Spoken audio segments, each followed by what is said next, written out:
Now, Miss Lennison, take your time explaining and trust me that I won't say you were wrong. After all, I wasn't there, was I? No.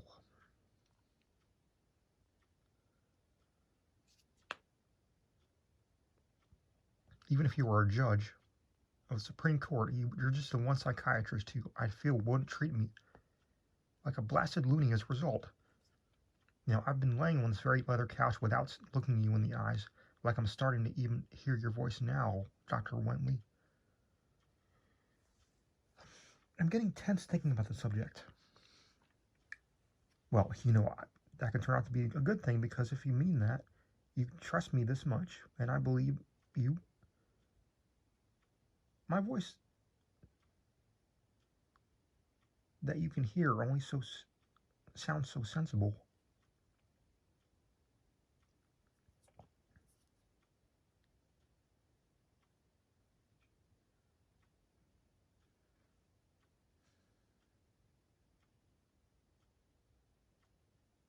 Now, I try to give you the best advice as a dear friend, regardless of the charge.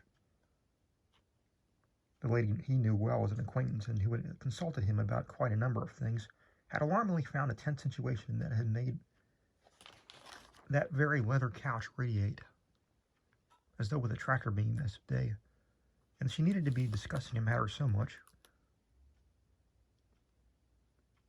Her coat stayed propped on her shoulders. Come now, even if I wasn't your handy-dandy psychiatrist, I want to speak with you on these matters. Yes, I know, but please understand, Doctor. She must rambled with much urgency. Please. Call me Andrew. He responded with a sentimental tone to lighten the mood. It was a method he thought he could help his patients talk easier. He never raised his voice to try and sound like what he had to say was more important than listening and responding. After all, the mere philosophy of his job was just patience.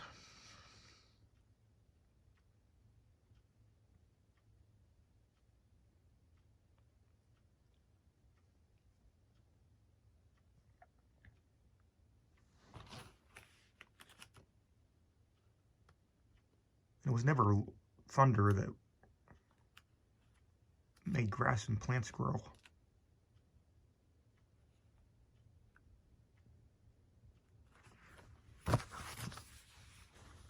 Now, may I call you Angela, if we are to make your sessions as casual as possible? I know people don't go to someone like me to feel absurd about recapping situations they like to dissect into puzzle pieces of the mind. Although Angela had been listening to his calm voice for a number of minutes, she caved and took a deep breath after relaxing from a fetal position to her back. All right, Andrew, thank you. I'm sure you believe me just as much because I know I wasn't loopy from any medication during the occurrences. She admitted and felt more civilized and less claustrophobic already. There you go. Hey, maybe we can make this a fun talk, Andrew suggested. Oh, well.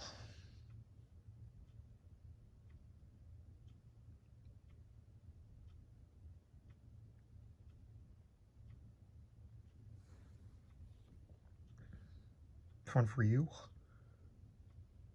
Once I know how to approach it with what I saw without hesitating, without a bit of mystery at all, I suppose. I would hate to tell you this recurrence was something you had to be there to know what it was like feeling something. I've been there with a lot of subjects, whether they sound hard to comprehend at first. Yes, believe me, my dear, and I'll surely believe you. Thank you. I never took you for the condescending type anyway. You're right, thank you too. Even if those who aren't taken for it at first. If I am to rattle your psyche to its core,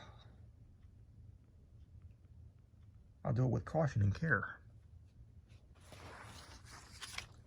Really, I hope that's not contradictory. Not at all. It's a comforting step-by-step thing. Okay, I just don't want to be manipulated and discussing something I don't wish to. Someone who needs a trusting ear doesn't need any mind tricks. You got it, just me, observer man.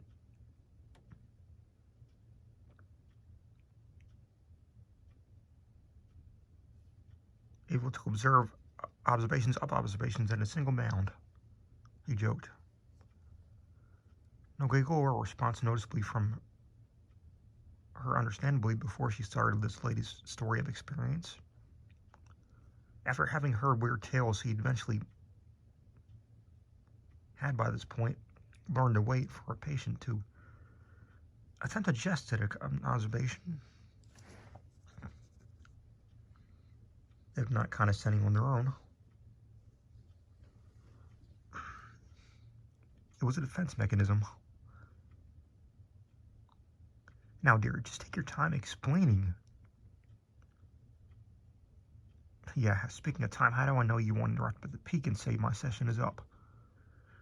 I'm not one for cliffhangers, no matter if it relates to a job. And today, I'm pretty open, and I'd rather go by your pace just to be more comfortable. Don't you think that because something looks weird in your eyes means that I will think so?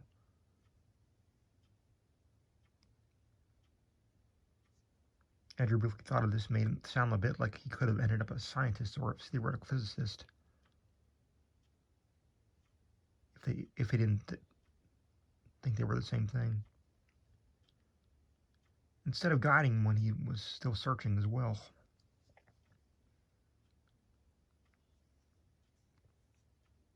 He took his watch off for emphasis.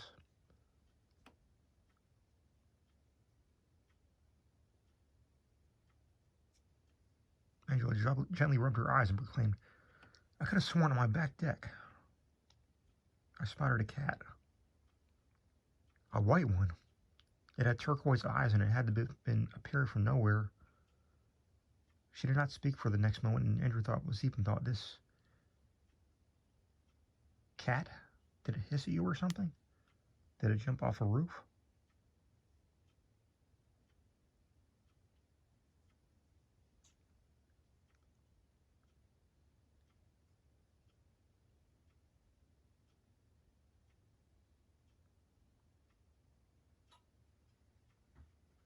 Is your deck far from the ground?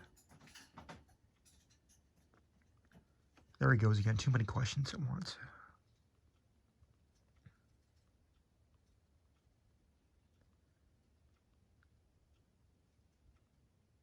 Did it hiss at you was the only next logical thing he mustered to ask, as he was anticipating a more suspenseful confession entirely. Plus, he was not surprised in the least same way he thought he may be. Maybe the story took a turn. No, of course not. It wasn't. It just, or isn't any threatening at all. It's just something hypnotic about the way it looked at me.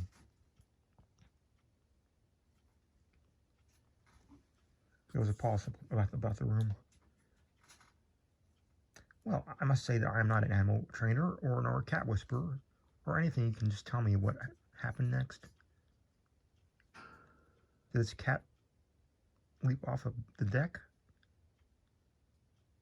Let alone how did it get up there? What was it doing there? Did it lose its way? From what I recall, after getting out of his gaze, I can't figure out one blasted way. It's like a circus act. They appear and disappearing white cat. What was the gaze like? What was it like the cat was communicating for? Something like, forget about how I got up here. I'm a symbol. And it gets distorted.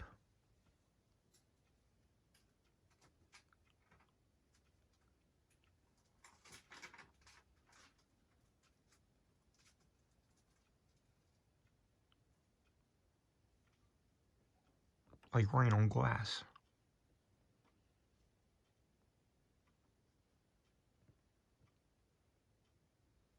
I see. I'm glad he told me. We have to start on one track to figure it out. You're welcome. Besides, it's not every day a cat appears out of nowhere and practically speaks to your soul. Why a cat? Now, allow me to ask, can you recall anything else from that earlier in the day that you may have been unusual or off? I feel I must ask since when there's a conversion of sorts, the previous tends to stick around, and as the cold first days of spring feel no different than winter, yet it can be different.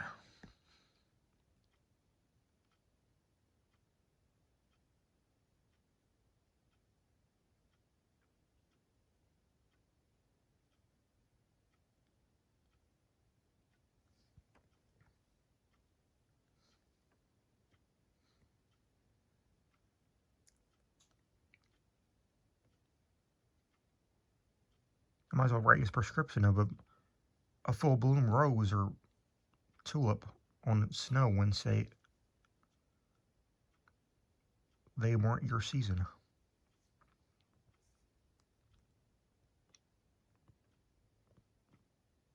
If I may also ask, when did it become tense? Were you afraid of cats in the past at all? Have you ever been attacked by any, from domestic cats to Bengal tigers?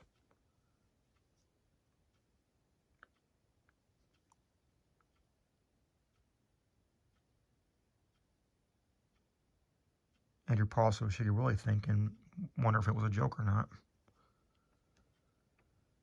No, funnily enough, there's plenty about when I was younger than I do and don't remember, and sadly bad stuff shoves its ugly head among the memorable ones. We want to forget them with all our might, but luckily I do not remember anything such as any animal attacks. Theretofore, hitherto, wasn't a big enough cat to attack me, or it seemed like it was. I'd have to give it a reason, wouldn't I? I agree wholeheartedly that is truthful enough that my observing has rubbed off after so many discussions and conclusions about continuing subjects. My questions do come sometimes before you even finish a sentence, if you don't mind me sounding almost like I know what you'll say. Or someone else does. I don't mind. Some of the things are and have been just as perplexing for me, and if you truly knew what I was going to discuss, I need to ask only one question over the phone and be on my way. What a burden that be. Also, some things can sound surprising if you do not automatically have an interpretation for them, and I don't either. No. However, the way we talk now leaves us much more to reflect on, if not to the point. Right. Anyway, not only did I not have any bad related experiences, I've also not had any dreams that I vividly remember. If it stuck out had I had one, that might mean something. Of course. Now, what about this cat? Despite that you can't explain how it got where you saw it, did it do anything far-fetched even for a stray, by any chance? Did it look too clean?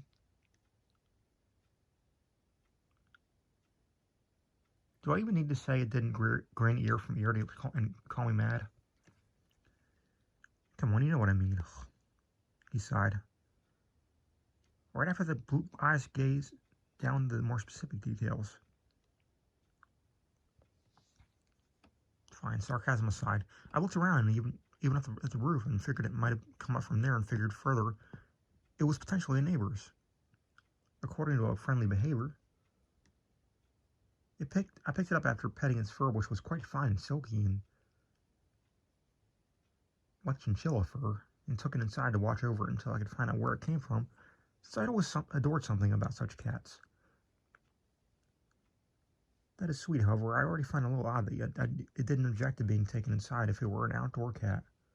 Unless, as you say, it might have been a pet already. Some pets are both, indoors and outdoors. I'm still listening. You can't base it on all of them.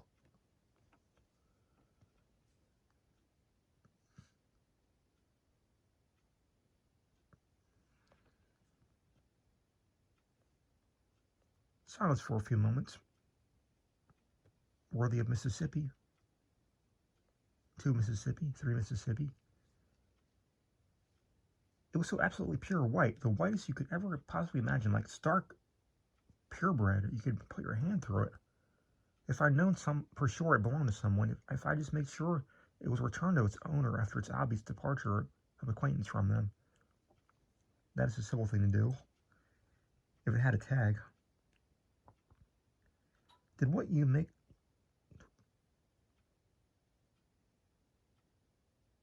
What made you change your... What made you change your mind happen right away? Well, yes, I'd had it set down and thought it checked if it was hungry, since it had no clue how long it had been out there, nor when its possible owner had fed it last. Except with fur like that, it looked absolutely pampered. As though I may have well looked for a diamond collar instead. I walked back into the living room, noticed it looked like getting late, judged by the clouds. Excuse me, you checked the time by the sky? What? You didn't let me finish explaining. The sky was spread with wispy cotton candy clouds. Besides, you could say it is a bit of old-fashioned to check which direction the sun moves.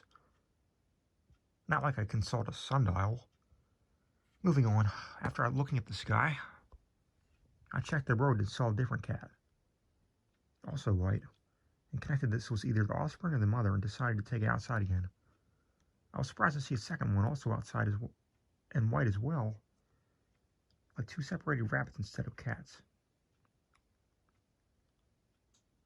Angela hesitated to continue, and since Andrew had been jotting down notes in case the explanation was too swift, unless even feigning to listen and really scribbling a caricature of her based on discussions. After a moment, yes? Did you feel compelled to go back out and grab his pal and become a different sort of accustomed cat lady than one often thinks of as a certain definition? They really aren't a thing, you know? Angela could not put a finger on if he meant this professionally or not, as he did not chuckle or sound unprofessionally sarcastic.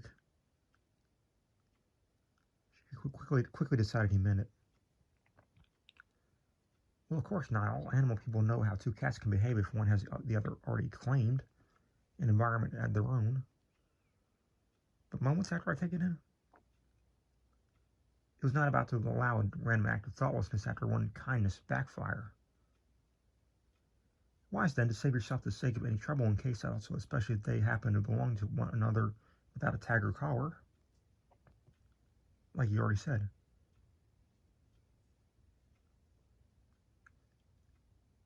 Say, did you feel as entranced by the one as by the other by chance? In fact, no. You know what they say about unfamiliar animals in general. It's rather more likely they're more timid of you. Like I have anything to give a timid for.